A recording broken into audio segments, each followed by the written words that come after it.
திட்டங்கள் எல்லாருக்கும் சரியா தெரியும்னு கட்டாயம் இல்லை. எல்லாருக்கும் தெரிஞ்சா எல்லாரும் அதை பற்றி பேசுவாங்க, அது என்ன உருப்படாமல் போயிடும். ஆமாம், வேதத்தில் நிறைய இருக்கு. ஆமாம், அந்த இடத்த பார்த்த உடனே உங்க ஆவிக்குரிய வாழ்க்கையில், உங்க கிறிஸ்தவ ஜீவியத்தில், உங்களுக்கு ஊழியத்துக்குள்ள ஒரு காரியத்தில் ஒரு குறிப்பிட்ட ஒரு தரிசனத்தை கர்த்தர் கொடுத்தால் அதை நீங்க மனைவிட்ட சொன்னாலே ஒருவேளை மனைவி எதிர்ப்பாங்க, அல்ல கணவன்கிட்ட சொன்னா எதிர்ப்பாங்க, அல்ல குடும்பத்தில் சொன்னா எதிர்ப்பாங்க. சேர்ந்து வர்றது ரொம்ப அபூர்வமானது. ஆண்டவர் வந்து நீ இப்போ மனைவியோட சொல்லிட்டு கூட்டிட்டு போன்னு சொல்லலை. நான் அது அப்படி இப்படின்னு சொல்லலை, நடந்ததை வச்சு நான் பேசுறேன், அவ்வளோதான். குறிப்பிட்ட சில எல்லைகளை காணும்போது யாரோட ஆலோசனை கேட்கக்கூடாது, அப்படி போயிடணும். அதுக்கு முன்ன எங்கெங்க கேட்கணுமோ எல்லாம் கேட்கணும். ஏன்னா அந்த எல்லைக்கு இவங்க வந்துட முடியாது, அந்த எல்லைக்கு இவங்க வந்துட முடியாதுங்க.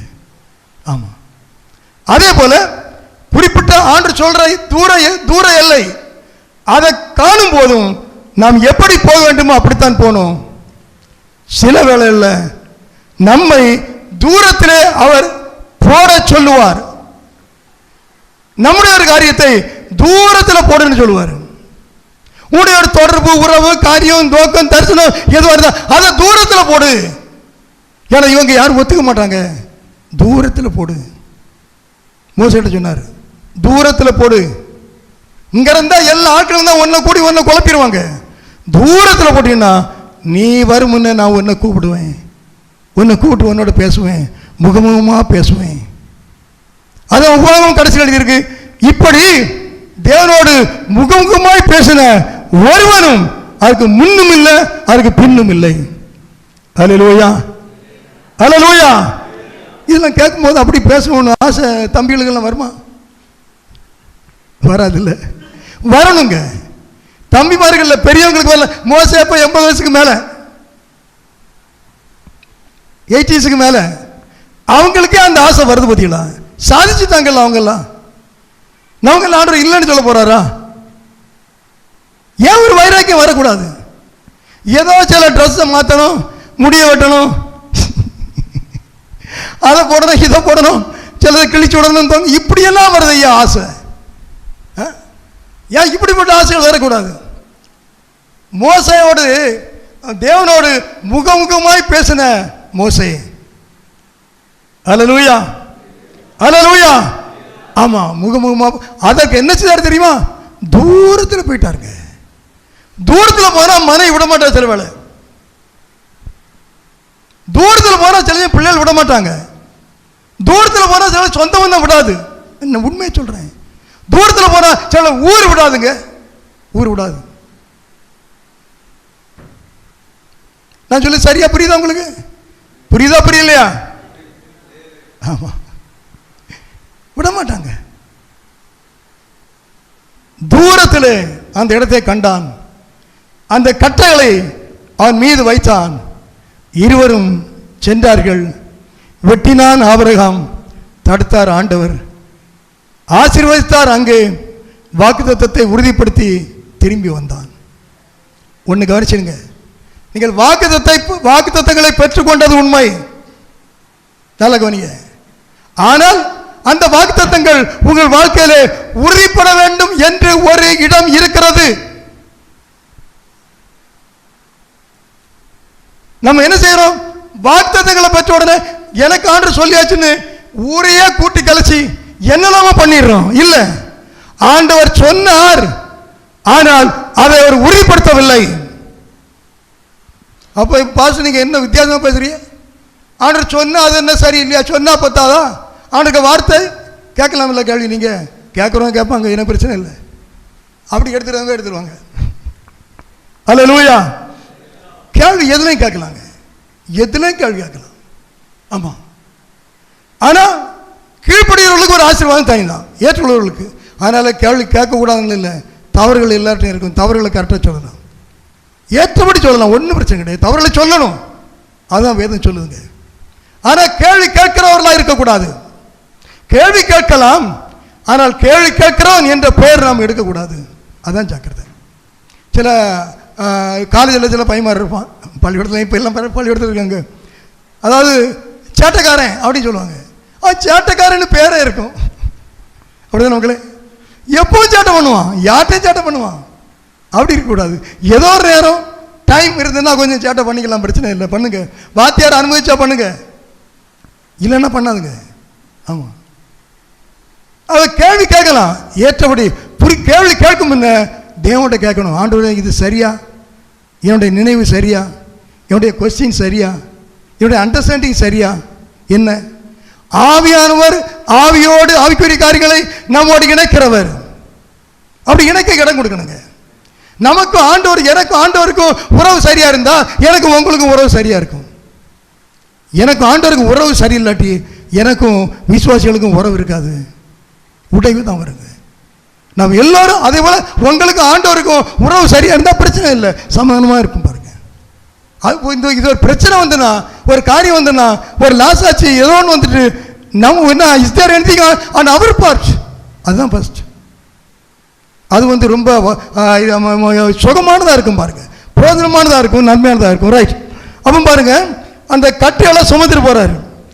இங்கே ஏசப்பா என்ன செய்கிறாரு? சிலுவையை சுமந்து கொண்டு அவர் செல்கிறார் இல்லையா? ஆமாம். ஈசாக்கு தன்னை பலி கொடுக்க கட்டளை சுமந்தான். ஏசப்பா இப்போ என்ன செய்கிறாரு? சிலுவையை சுமந்து கொண்டு போகிறார். எங்கிருந்து போகிறார்? கெப்சமனேல அவர் இருந்தார். கெப்சமனேல பிடிச்சிட்டு போகிறாங்க, ரெண்டாவது கூட்டிட்டு போகிறாங்க கல்வாரிக்கு. கெப்சமனேன்னு சொன்னால் என்ன? கெப்சமீன் அப்படின்னு சொன்னால் இது எண்ணெய், ஆட்டு சக்கு. இந்த தேங்காயெல்லாம் போட்டு ஆடுறமில்ல, முன்னெல்லாம் பார்க்கலாம், இப்போ காணல. தேங்காய் இப்படியெல்லாம் போட்டு அந்த மாடு, 2 மாடு வச்சு அடிப்போம்ல, அதுதான் கெப்சமனே. எப்படி அந்த தேங்காயெல்லாம் அந்த செக்கில் அப்படி, அது காலையில் என்ன எவ்வளோ நேரம் ஆட்டுமோ தெரியாது, ஆட்டிக்கிட்டே இருக்கும். அந்த தேங்காய் என்ன ரூபாகுது, எப்படி இருந்தது, என்ன ரூபாச்சு, அதுக்குள்ள எண்ணெய் எவ்வளோ இருந்து அந்த சத்தெல்லாம் போயிட்டு பார்த்தீங்களா? வெறும் கோதல் எல்லாம் என்ன அப்படி இறங்கிடும். நீ இப்போ பிள்ளைலாம் செக்கு பார்த்துட மாட்டாங்க. எங்கள் ஊரில் மலத்துலாம் செக்கு நிறைய உண்டு. அதனால் எங்கள் காலத்தில் செக்கு தான் அந்த எங்கள் நம்ம அந்த வடக்கு மாதிரிலேருந்து அந்த இது ஜங்ஷன் போகிற செக்கு எல்லா சைட்லையும் செக்கு இருக்கும். பெரிய செக்காக இருக்கும். அந்த செக்கில் ஆட்டுறது போல், தேங்காயை போட்டு ஆட்டுறது போல் ஏசப்பா அங்கே ஆட்டப்பட்டார், பிணையப்பட்டார். அதான் கெப்சமனே. ஆகையினால தான் சொன்னார், பிதாவே, இந்த பாத்திரம் என்னை விட்டு நீங்க கொடுமானால் நீங்க போட்டும்பா.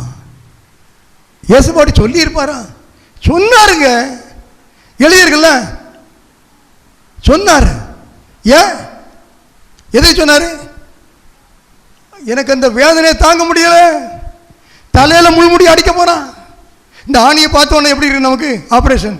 இது எல்லா ப்ரொஃபஷனும் கொடுத்து செய்கிறாங்க. இது ஆனாலே அது எப்படி இருக்கு? அவன் ஆணி அடிக்க போறான், கிரீடத்தை அடிக்க போறான், ஈட்டியால குத்த போறான், என்னெல்லாம் செய்வான்னு தெரியாது. இந்த பாத்திரத்தை என்னை விட்டு, அதுதானே சொன்னாரு? அதுதான் சொன்னாரா? அதுக்கு சொல்லலைங்க. அவர் படப்போகிற வேதனை குறித்து அவர் இந்த பாத்திரம் என்னை விட்டு நீங்க கொடுமானால் நீ கட்டணும்னு சொல்லல. அல்லேலூயா. ஆமா. வேற எதுக்கு சொன்னாரு? உலகத்தின் அத்தனை பாவங்களும் அவர் மீது சுமந்தது, அதுதான் பாத்திரம். பிதா கொடுத்த பாத்திரத்தில் நான் பானம் பண்ணாமல் இருப்பேனோ? பிதா கொடுத்த பாத்திரம் அதுதாங்க. ஆதாம் செய்த பாவம் இப்ப கோடி கோடி கோடியாய் கூடி கொள்ளாததாய் அது மாறிவிட்டது. மனுக்குலத்துக்கு வேற விமோசனம் இல்லை. இது வந்து நீ தான் இதை செய்து முடிக்கணும், உன்னால்தான் முடியும். அந்த பாத்திரம்னா கேரக்டர் சொல்றோம்ல, இதை நீ செய்து முடி. நீ குடிக்க வேண்டிய பாத்திரம் இது, நீ கடந்து வேண்டிய பாதை இது, நீ செய்து முடிக்க வேண்டிய காரியம் இது. இது உன்னுடைய பங்கு. நீ ராஜா இல்லை, நீ அனுபவிக்கிற ஒரு ஐஸ்வர்யவான் இல்லை, அல்ல ஒதுங்கி ஓடுகிற ஒரு இல்லை. நீ சுமக்க வேண்டிய, செய்து முடிக்க வேண்டிய, இட் இஸ் யுவர் பார்ட். இது உன்னுடைய பங்கு. ஏசப்பா எல்லாம் அந்த திராட்சை இதோட ரத்தமா இருக்கிறது எல்லாம் கொடுத்தாரு. அவர் குடிக்கல, குடிச்சாரா இல்லையா தெரியல. அவருக்கு பிதா இந்த பாத்திரத்தை கொடுத்தாரு. அவர் பாத்திரத்தை எடுத்து சீசரை கொடுத்தாரு. பிதா அவருக்கு ஒரு பாத்திரம் கொடுத்தாரு. அதான் இந்த பாத்திரம் என்னை விட்டு நீங்க கொடுமானால் நீ கட்டும், ஆனாலும் என்னுடைய சித்தத்தின்படி எல்லாம், விருப்பத்தின்படி எல்லாம், உங்களுடைய சித்தத்தின்படி ஆக்கடுவது. ஆமாம். அதை இயேசு ஏற்றுக்கொண்டார். எதற்காக? மனுக்குலத்தின் பாவமெல்லாம் அவர் மேலே சுமத்தார். வேற எங்கேயும் வைக்க முடியாது. அதை அவர் சுமந்த போது தான் வெயிட் எப்படி இருக்கும்? அக்கிரமக்காரன் ஒரு ஆள், நம்ம சும்மா இருக்கிற ஆளை நீ ஒரு போய் சொன்னா நீங்கள் விட்டுருவீங்களா? யாரில் போய் சொன்னா பார்த்து பேசு இல்லையா? நியாயம் தானே அது. இருக்கட்டும், நியாயம் இருக்கட்டும். இல்லாத சொல்லாத, கோவம் வந்துடும். அவர் மேலே எல்லாமே சொன்னாங்க. அத்தனை பாவம் சுமந்து வெயிட் எப்படி இருக்கும்?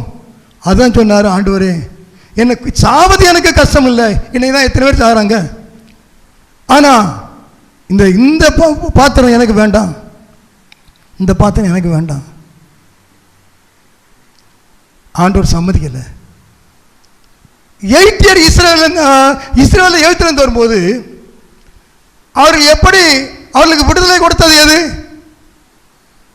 சொல்லுங்களேன்? கடைசியில் இந்த ராத்திரி பஸ்காடு அடிக்கப்பட்டு ரத்தம் பூசினாங்க. அவர்களுக்கு விடுதலை எப்படி உண்டாயிற்று? பஸ்கா ஆடு அடித்தார்கள். ஆனால் பஸ்கா அந்த ரத்தத்தை எடுத்து துவைத்தாங்க. அந்த பஸ்கா ஆடு அடிக்கப்பட்டதுனாலேயோ அந்த ரத்தத்தை நிலைக்காலில் தெளித்ததுனாலேயோ விடுதலை உண்டாகவில்லை. இவன் எப்பவுமே கொஞ்சம் வித்தியாசமாக தான் பேசுவான்னு நினைக்கலாம். உண்மையை சொல்றேன். அது அவர்களுக்கு பாதுகாப்பை கொடுத்தது. சங்கரத்தை தான் உள்ள வர மாட்டான், ரத்தத்தை பார்த்தா போயிடுவான். திடீர்னு எழுத்தியெல்லாம் சொல்றான், இஸ்ரேல்லாம் ஓடு ஓடு ஓடு ஓடு ஓடு, இருக்காத ஓடு, நாட்டு விட்டு ஓடுன்னு சத்தம் போடுறான். என்ன வேணும் வேணும் வாங்கிட்டு போ, அப்படித்தானே? எப்போ தங்கள் வீடுகளிலே தலைப்பிள்ளை சங்காரம் உண்டாயிற்று. அப்பொழுது எல்லாரும் ஓடு ஓடு சொல்றான், விடுதலை கிடைத்தது. அல்லேலூயா. கொஞ்சம் நீங்க கிளியரா உன்னிப்பா வாசி பார்த்து தெரியும். முதல் ஸ்டேஜ் ஒரு ரீடிங் ஸ்டேஜ், அடுத்து கொஞ்சம் ஒரு திங்கிங் ஸ்டேஜ், அடுத்து கொஞ்சம் ஒரு டிவோஷன் ஸ்டேஜ், அதுக்கு அடுத்து ஒரு ஸ்பிரிச்சுவல் ஸ்டேஜ். ஒவ்வொரு ஸ்டேஜில் போனால் சில வளங்கள் கிடைக்கும். இயேசு ரத்தம், ஆட்டுடைய ரத்தம் பாதுகாப்பு. தலைப்பிள்ளை சங்காரம், ஏத்தியுடைய பிள்ளையுடைய கொலை மரணம், அவர்களுக்கு ஒரு விடுதலை கொடுத்து உடனே என்ன ஓடு ஓடு ஓடுன்னு சொல்லிட்டான். எல்லாம் இணைந்து வரணும், இணைந்து வருது. இப்போ அந்த ஒரு ஏத்தியுடைய பிள்ளைகளின் கொலை இஸ்ரவேலுக்கு விடுதலை. தேவனுடைய குமாரனுடைய மரணம் அனைத்து உலகத்துக்கும் விடுதலை. அல்லேலூயா. அனைத்து உலகத்துக்கும், எல்லா தேசத்தாருக்கும் அது விடுதலை. வித்தியாசம் புரியுதா உங்களுக்கு? அப்ப எவ்வளவு விளையாடப்பட்டது பாருங்க. அதனால பதில் எழுதி, இப்படிதான் ரட்சிப்பை, இப்படிதான் ரட்சிப்பு. பிரின்சிபிள் எல்லாம் கரெக்டுங்க. ஆண்டவர் தன்னுடைய அதிகாரத்தில் எல்லாம் செய்ய முடிகிறவராக இருந்தாலும் அவர் நேரான தெளிவான ஒரு பிரின்சிபிள் இல்லாம எதையுமே செய்யறது, நீதி இல்லாம எதையுமே செய்யறது இல்லை.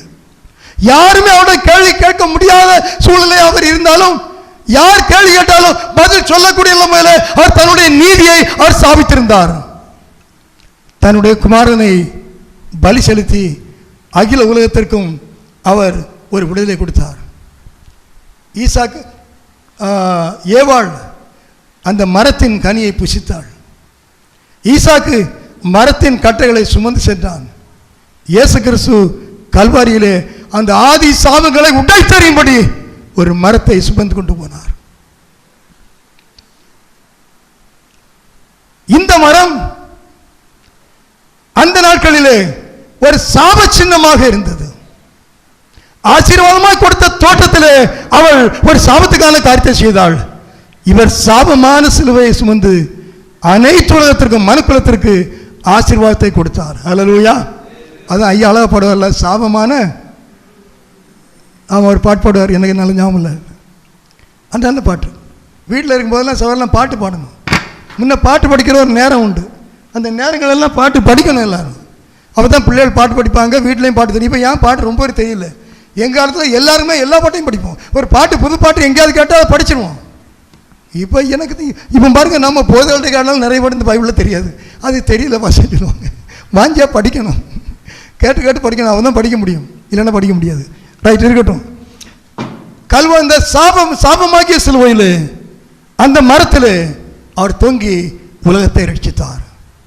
ஏதேனும் ஒரு மரம், ஒரு விருட்சம் ஒரு குடும்பத்தை, ஒரு ஸ்திரீயை சாபத்துக்குள்ளாக்கியது முதலாவது. கல்வாரியிலே ஒரு மரத்திலே அனைத்து உலகத்தையும் விடுதலைக்குள்ளாக நடத்தும்படி தேவன் தம்முடைய குமாரனை பலி கொடுத்தார். ரட்சிப்பு நிறைவேற தேவன் தம்முடைய குமாரனை பலி கொடுத்தார். சோதரம். அடுத்தது நம்ம இது நேரம் ஆயிட்டு கல்லறை ஷார்ட்டா வந்துருவோம். கல்லறையில் என்ன நடந்து? இது கல்லறை இயேசு அடக்கம் பண்ணாங்க.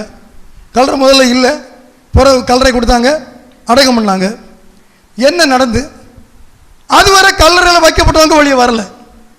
ஆனால் அந்த கல்லறையில் வைக்கப்பட்ட 3ஆம் நாளில் குறிப்பிட்ட நேரம், எப்போ அந்த கிளாக் அந்த 12 வந்தது அப்படின்னு வச்சுங்க, குறிப்பிட்ட நேரம் வந்த உடனே எப்படி இருக்குது? மார்க்கு இது மத்தேயு 28 2வது வசனத்தில் பூமி மிகவும் அதிரும்படி அப்படின்னு எழுதியிருக்கு. பூமி மிகவும் அதிரும்படி வானத்திலிருந்து சாத்தான் இறங்கி வந்தான். மன்னிக்கவும், வானத்திலிருந்து தூதன் இறங்கி வந்தான். பூமி அதிரும்படி. பூமி அதிரும்படினா என்ன தெரியுமா? சாத்தான் கூட்டமே அதிரும். அதான் அதுக்கு அர்த்தம். பூமியில் உள்ள சாத்தான் கூட்டம் எல்லாம் அதிரும்படி வானத்திலிருந்து தேவதூதன் அங்கே இறங்கி வந்தான். கல்லறை திறந்தது. மரணத்துக்கு காவலா இருந்த அந்த கல்லறை அங்கே உடைபட்டு போயிற்று. அல்லேலூயா, அல்லேலூயா. சாத்தானுக்கும் மரணத்துக்கும் கொலை செய்யத்தான், ஒரு கொல்லத்தான் அதிகாரம் உண்டே தவிர உயிர்ப்பிக்க அதிகாரம் இல்லை. ஆனால் நமக்காய் மரித்த இயேசுவுக்கு எந்த மனிதனையும் கொல்ல அல்ல, மரித்த மனிதனை உயிர்ப்பிக்கும் அதிகாரத்தை இயேசு எடுத்துக்கொண்டார். அல்லேலூயா. ஆவியிலே மரித்தவர்களை, ஆத்மாவிலே மரித்தவர்களை, சுவாபங்களிலே மரித்தவர்களை, எந்த விதத்திலே மரித்தவர்களை, சரீரத்திலே மரித்தவர்களை உயிர்ப்பிக்கிற அந்த அதிகாரம் உள்ள வல்லமையை இயேசு எடுத்துக்கொண்டார். யாரும் கேட்க முடியாதுங்க, யாருமே கேட்க முடியாது. ஏன் இப்படி அப்படின்னு யாருமே செய்ய முடியாது. ஆதியில ஏதேலிருந்து வெளிப்பட்ட போது முதல் நடந்தது என்ன? சாத்தான் முதல்ல திருடினா 2 பேர். ஆதாம் எவ்வளவு திருடிட்டான்? யோவான் 10:10 ஒரு வசனம் தெரியுமா? திருடவும் கொல்லவும் அழிக்க வருகிறான் வேண்டுக்கு வரான். அவன் முதல்ல திருடினான். கர்த்தருடைய பிள்ளைகள இருந்த ஆதாம் எவ்வளவு திருடிட்டான். அடுத்து என்ன பண்ணான்? காயினை வச்சு ஆபேல கொன்னான். அடுத்து எல்லாமே உலகத்தை அழிச்சான். நோவா காலத்தில் திருடவும் கொல்லவும் அழிக்க வராண்டி வேண்டுக்கு வரான். அன்றைக்கும் இன்றைக்கும் அதுதான் வேலை. ஜாக்கிரதையாக இருக்க வேண்டியது நாம தான். நம்ம ஜாக்கிரதையாக இருந்தால் அவர்களுக்கு தப்பிக்கொள்ளலாம். சோதரம். ஆகவே எந்த மனிதனும் உயிர்ப்பிக்க முடியாது. அவர் தானாகவே அவர் உயிரோடு இயேசு எழுந்தார். கல்லறை. அல்லேலூயா. உலகத்துக்கு கல்லறை அது ஒரு முடிவு. ஆனால் நமக்கு கல்லறை அனுபவம் அது ஒரு புதிய ஜீவனின் ஒரு ஆரம்பம். அல்லேலூயா. கனி, கல்வாரி, கல்லறை. கல்லறையில் ஆண்டவர் என்ன செய்தார்? கொலோசையர் அழகாக எழுதப்பட்டிருக்கும். உங்கள் பாவங்களினாலேயும் உங்கள் மாம்ச விருத்த சேதனம் இல்லாமையினாலேயும் மரித்தோர்களாயிருந்த உங்களை அவரோட கூட உயிர்ப்பித்து அக்கிரமங்கள் எல்லாவற்றையும் உங்களுக்கு மன்னித்து நமக்கு எதிராகவும் நமக்கு விரோதம் இருந்த கையெழுத்தை குலைத்து அதை நடுவில் இராதபடி எடுத்து சிலுவையின் மேல் ஆணியடித்து வெளியரங்கமான கோலமாக்கி துரைத்தனங்களையும் அதிகாரங்களையும் உரிந்து கொண்டு வெளியரங்கமான கோலமாக்கி எல்லாருக்கும் ரட்சிப்பு எல்லாருக்கும் வெளியரங்கமான கோலமாக்கி இவ்விதமாய் சிலுவையிலே வெற்றி சிறந்தார். அல்லேலூயா. அவர் சிலுவையிலே சாகவில்லை. அவர் சிலுவையிலே சாத்தானை ஜெயித்தார். அவர் சிலுவையிலே மரிக்கவில்லை. அவர் சிலுவையிலே ஜெயித்தார். பரலோகம் களி கூர்ந்தது. அவர் இப்படி ஜெயித்து அவர் என்ன ஒரு அந்த நாள் சொல்லப்பட்ட அந்த வெள்ளிக்கிழமை, அது என்ன சரித்திரம் சரிதான். வெள்ளிக்கிழமை தான். வெள்ளிக்கிழமை எவ்வளோ சங்கடப்பட்டிருப்பாங்க. மரியாமா அவங்க என்ன இது அவங்க அந்த இது இயேசுவோட பிள்ளைகள்லாம் அந்த ஒரு துக்கமான ஒரு வெள்ளிக்கிழமை. அதை நம்ம என்னையும் துக்கம்னு சொல்கிறோம். ஆண்டவர் ஒரு ஆசீர்வாதமான ஜீவனான ஒரு வெள்ளிக்கிழமையாய் அவர் மாற்றி தந்தார். அல்லேலூயா, அல்லேலூயா. கனி, கல்வாரி, கல்லறை. கல்லறைக்கு உள்ளே இருக்கிறோமா? என்னை கேள்வி. கல்லறைக்கு உள்ளே இருக்கிறோமா? நான் வெளியே வந்திருக்கிறோமா? பாவங்களுக்கு உட்பட்டு இருந்தா இன்னும் கல்லறைக்கு உட்பட்டு இருக்கிறோம். நீங்களே அசஸ் பண்ணீங்க. இவைகளை கேளாட்டா இது பிரசங்கம் இல்லை, கதை. அல்லேலூயா. தாவீது மேலே போயாச்சு, ஆபிரகாம் போயாச்சு, பவுல் போயாச்சு, எல்லாரும் போயாச்சு. அதையே பேசிட்டு இருந்தா காரியம் இல்லை. நாம் எங்கே போகணும்? அதுதான் காரியம். நாம் இன்னும் கல்லறைக்குள்ள இருக்கிறோமா, இல்லை வெளியே நாம் வந்துட்டோமா? அல்லேலூயா. சரி, அவர் வெளியே வந்த பிறகு இயேசு ஒரு கட்டளை கொடுத்தார். ஏதேன்ல ஒரு கட்டளை கொடுத்தார், அதை மீறிட்டாங்க. வெளியே வந்த போது இன்னொரு கட்டளை கொடுத்தார். அது என்னது? நீங்கள் புறப்பட்டு போய் சகல ஜாதிகளையும் சீசராக்கி, உலகத்தின் கடை பிரிந்தோம், சகல ஜாதிகளையும் சீசராக்கி பிதா குமாரன் பரிசுத்தாவின் நாமத்தாலே அவர்களுக்கு ஞானஸ்நானம் கொடுத்து நான் உங்களுக்கு கற்பித்த யாவைகளையும் அவர்கள் கை கொள்ளும்படி அவர்களுக்கு நீங்க செய்றீங்களா? நாம என்ன செய்யிட்டு இருக்கோம்? ரொம்ப சுலவாக தான் கேட்குறேன், முன்னெல்லாம் வேகமாக கேட்பேன். நம்ம என்ன செய்கிறோம் யோசிச்சு பாருங்க. ஏவாள் கட்டளை மீறிட்டான், ஆதாம் மீறிட்டான் அப்படின்னு சொல்றான். இந்த கட்டளை இதை நீ மீறுகிறாயா? இல்லை, அதற்கு உன்னை ஒப்பு கொடுத்திருக்கிறாயா? நீ பதில் சொல்லித்தாங்க ஆகணும், பதில் சொல்லித்தான் ஆகணும். எத்தனையோ பேருடைய கட்டளை நீங்க காத்து நடக்கிறீங்க. ஆனால் உயிர் தெழுந்த ஆதாம் ஏவாளுக்கு கொடுக்கப்பட்ட கட்டளை அவர்கள் மீறின அந்த பாவத்தை முறிக்க, அந்த விஷயத்தை அழிக்க இயேசு தான் சம்பாதித்த ஒரு ஜீவனை கொடுத்து நமக்கு ஒரு கட்டளை கொடுத்திருக்கிறார். கட்டளை இல்லாமல் கிறிஸ்தவ வாழ்க்கை இல்லை, கீழ்ப்படிதல் இல்லாமல் கிறிஸ்தவ வாழ்க்கை இல்லை. ஆதாம் ஏவாள் கீழ்ப்படிதல் இல்லாதனால அவங்க துரத்தப்பட்டார்கள். இயேசு கொடுத்த கட்டளைக்கு கீழ்ப்படியா விட்டால் நம்முடைய நிலை என்ன? நிலை என்ன? அல்லேலூயா. உத்தரப்படுறதுக்கான ஜெபத்தில் என்னெல்லாம் கேட்டீங்கல்ல, அங்கெல்லாம் நம்ம போல இல்லை. 1000 பேரை கொண்டா தப்பிடலாம். மதமாற்றம் செய்தாண்டு போனா ஆயுள் சிறை, ஜாமீன் கிடையாது. அல்லேலூயா. அதுக்குள்ள அங்க இருந்து ஒளிஞ்சாங்க பத்தியா, அதுக்குள்ள விசுவாசிகள் இருக்காங்க பத்தியா. யாரும் சொல்லலாம். முன்னால வந்து கவனிங்க, கோர்ட்ல இருந்து ஒரு ஆர்டர் இருந்து அந்த காப்பியெல்லாம் நான் எடுத்து அனுப்பியிருந்தேன் உங்களுக்கு. அதாவது மதமாற்ற குற்றம் ஒன்று சொல்லப்பட்டா அந்த குறிப்பிட்ட நபரோ அந்த நபருடைய வீட்டில் உள்ள ஒருவரோ இவர்கள் என்னை அல்லது என்னுடைய மகன் மகள் புருஷன் மனைவி யாரையாவது மதமாற்றம் என்று கொடுத்தாதான் அது கம்ப்ளைண்ட். மற்றபடி யாரோ சொன்னால் கம்ப்ளைண்ட் ஆகாது. இப்போ எப்படின்னா சம்பந்தம் இல்லாத யாராவது இவனை மதமாற்ற முயற்சித்தார்கள், அது யாரோ நான் யாரோ தெரியாது. நீ அப்பா சொல்றா என்னுடைய மதம் என்னுடைய மார்க்கம், அவன் எனக்கு உத்தரவாதம் இல்லையா? என்னுடைய மதத்தை பாதுகாக்க உத்தரவாதம் எனக்கு இல்லையா? நான் ஏன் கொடுக்கக்கூடாது? பார்த்தீங்களா எங்கே போயிட்டு இருக்கு? சுதந்திரம் எங்கே போகிறது? சட்டம் எங்கே போகிறது? சட்டம் பட்டமாக பறந்து விடுகிறது. ஆமாம். ஆனாலும் இயேசு கிறிஸ்து நேற்றும் இன்றும் என்றும் மாறாதவராக இருக்கிறார். அல்லேலூயா, அல்லேலூயா. நாம் எந்த சட்டத்தையோ எந்த பட்டத்தையோ எந்த அதிகாரத்தை நம்பி அல்ல. இதை நான் இன்று சொல்லலைங்க. ஜெயலலிதா அம்மாவோட சட்டம் போட்ட போது அப்ப சொன்னேன், ஜெயலலிதா சட்டத்தை கீழ்ப்படிய நான் ஜெயலலிதா சொல்லி ஊழியம் செய்யலைங்க, ஆண்டவர் சொல்லி ஊழியம் செய்கிறேன். அவங்க அப்போ ஊழியக்காரெல்லாம் வித்தியாசமாக சொன்னாங்க. நீ அப்படி செய், நான் ஆண்டவர் சொன்னபடி ஊழியம் செய்கிறேன், இந்த சட்டத்துக்கு நான் கீழ்ப்படிய மாட்டேன். ஆமாம், நமக்கு கொடுக்கப்பட்ட சட்டம் வேதாகம சட்டம். நமக்கு சேனாபதி தேவனாகிய கர்த்தர். ராஜ்யத்தை பிடிக்கும் போது யோசுவா பார்க்கிறான், அதிகாலையில் போய் யோசிக்கிறான் என்னடா செய்யறது எப்படி செய்யறதுன்னு. அங்க ஒரு பெரிய பட்டயத்தை வச்சு நிற்கிறாரு. முள்ள கிட்ட போனான், யாரும் தெரியாது. கேட்கிறான், ஆண்டவனே நீர் யார்? எங்களை சேர்ந்தவரோ எதிரியை சேர்ந்தவரோ? அல்லேலூயா. அவர் என்ன பதில் சொன்னார் தெரியுமா? உங்களை சேர்ந்தவன்னு சொன்னாரோ? அது ரொம்ப ஆழமாக பார்க்க வேண்டிய விஷயங்க. வந்து நிற்கிறது தேவதூதன், யுத்தத்துக்கு வந்து நிற்கிறாரு. யோசுவா கேட்குறாரு, நீர் எங்களை இவருக்கு தெரியல, எங்களை சேர்ந்தவரா எதிரியை சேர்ந்தவரா? நான் உங்களை சேர்ந்தேன்னு சொல்லலைங்க, எதிரியை சேர்ந்தவன்னு சொல்லலை.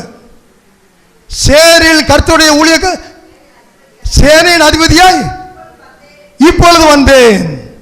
சேனையின் கர்த்தராகிய தேவனாய் கர்த்தருடைய சேனையின் அதிபதியாய் இங்கு நிற்கிறேன். உன்னுடைய கேள்வி தவறான கேள்வி. நீ சரியா இருந்தா உன்னோட இருப்பேன், நீ தப்பா போய் எதிரி சரியா இருந்தா அங்க போயிருவேன். அதுதான் அந்த அர்த்தம். பைபிள் எவ்வளவு நிறைய இருக்கு. நான் கிறிஸ்தவன் பேர் வச்சிருக்கிறதுனால ஆண்டவர் உனக்கு ஜெயம் தர மாட்டார். நீ கிறிஸ்துவாய் வாழ வேண்டும் என்று வேதம் சொல்கிறது. அல்லேலூயா, அல்லேலூயா. ஆனாலும் அங்கே வடநாட்டில் எவ்வளவு சட்டம் மாறினாலும் சரி, எவ்வளவு திட்டங்கள் போட்டாலும் சரி, தேவனாகிய கர்த்தருடைய ஆலோசனையை நிலைநிற்கும் என்பதில் எந்த சந்தேகமும் இல்லை. சரி, அதுக்காக இந்த வசனம் மத்தேயு 28 அதிகாரம் 18, 19, 20 அது யாருக்கு? நமக்கு இல்லையா? நமக்கு உண்டு இல்லை? எல்லா இடம் போங்கன்னு நம்ம எங்காவது போறோமா? ஏதோ செய்யறோமா? ஆவியானவர் நம்மோடு நமக்கு கொடுத்த கடமைகளை நாம் செய்ய, தேவன் கொடுத்த உத்தரவாதத்தை நிறைவேற்ற நமக்கு உதவி செய்வாராக. ஆதாம் ஏவாள் ஆண்டவர் எவ்வளவு அன்பு இருந்தாரு. கீழ்ப்படிதல், அந்த அன்பை கீழ்ப்படிதல் இல்லைன்னா அன்பு முறிந்து போங்க. அது முறிஞ்சு போச்சு. ஆண்டவர் அன்புள்ளவர், ஆனால் நீதி உள்ளவர். கீழ்ப்படிதல் இல்லாத போது துரத்தப்பட்டான். நமக்கு கீழ்ப்படிதல் இருக்கிறதா? Christian life is a practical life. It is not in theory. தத்துவத்தில் இல்லைங்க, நடைமுறை வாழ்க்கை தான் கிறிஸ்துவ வாழ்க்கை. Are we love Jesus? Are we obey his commandments? அவருடைய இயேசுவுக்கு கீழ்ப்படிகிறோமா? அவருடைய கட்டளைக்கு கீழ்ப்படிகிறோமா? எப்படி சொல்லுகிறோம்? சமுதாயமாய் மாறிப்போன, சாக்கடையாய் மாறிப்போன இன்றைய கிறிஸ்தவத்தில் ஒரு அங்கமாக இருக்க விரும்புகிறோமா? இல்லை. இயேசு கிறிஸ்துவின் ரத்தம் உருவாக்கிற பரிசுத்த சபையில் அங்கமா இருக்க நாம் விரும்புவோம், அங்கமா இருப்போம். நாம் வாழ்கிறோமா தாழ்கிறோமா என்பதை உலகத்தார் அல்ல, பரலோகம் தீர்மானிக்கும். இது இன்னைக்குள்ள கிறிஸ்துவனுக்கு தெரியல. நான் வாழ்கிறேனா, வளர்கிறேனா, வீழ்கிறேனா, தாழ்கிறேனா என்பதை நிர்ணயிக்க வேண்டியது உலகத்தான் அல்ல, பரலோகம்.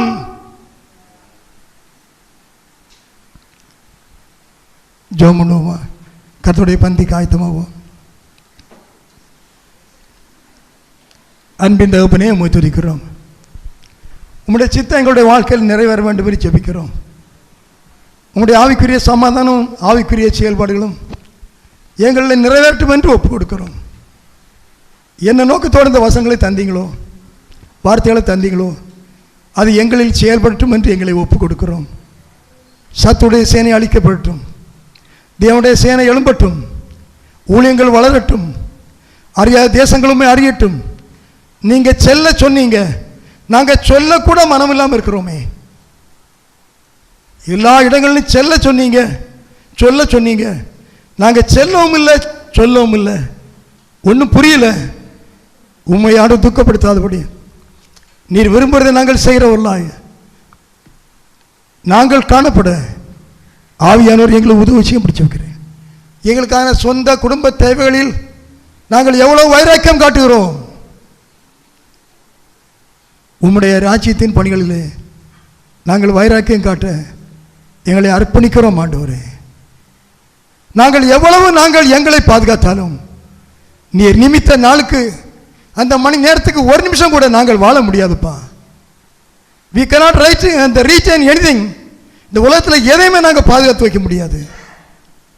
நாங்களே எங்களுடையவர்கள் அல்ல, இந்த உலகத்தில் உம்முடையவர்களாக வாழ எங்களுக்கு பலன் தரும்படி செபிக்கிறேன். உம்முடைய பரிசுத்த திட்டமும் சித்தமும் தீர்மானமும் எங்கள் சபையின் ஒவ்வொரு அங்கத்திலும் எங்களுடைய வாழ்க்கையில் ஆண்டவரே நிறைவேற்றும்படி செபிக்கிறேன். வட மாநில ஊழியங்களுக்காக செபிக்கிறேன், இங்குள்ள ஊழியங்களுக்காக செபிக்கிறேன், கிறிஸ்தவ சபைகளுக்காக செபிக்கிறேன், உத்தம கிறிஸ்தவர்களுக்காக செபிக்கிறேன், அவருடைய வழி உலகளாவிய கிறிஸ்தவர்களுக்கு அச்சமிக்கிறேன். உம்முடைய பரிசுத்தக்காரன் கூட இருப்பதாக. அவருடைய வருத்தப்படுகிறவர்கள், பாரப்படுகிறவர்கள், பலவீனம், இன்னும் வித்தியாசமான சூழல் இருக்கிற எல்லாருக்கும் அச்சமிக்கிறேன். ஆண்டவரே உடைய இரக்கங்கள் உண்டாகட்டும். ஸ்தோத்திரம் ஸ்தோத்திரம். மாலை கூட்டத்தில் ஆண்டவரே அருமையான அடியானை கொண்டு வருவதற்காக நன்றி செலுத்துகிறேன். உம்முடைய சித்தம் அதன் மூலம் செய்யப்படும் பிடிச்சி வைக்கிறேன். நாங்கள் மாத்திரமல்ல, இன்னும் அநேகர் வந்து கலந்து கொள்ள கிருபைதாங்க. எல்லா கனமையும் செலுத்துகிறோம். இயேசு கிறிஸ்துவின் கேட்கிறோம் நல்ல பிதாவே, ஆமென்.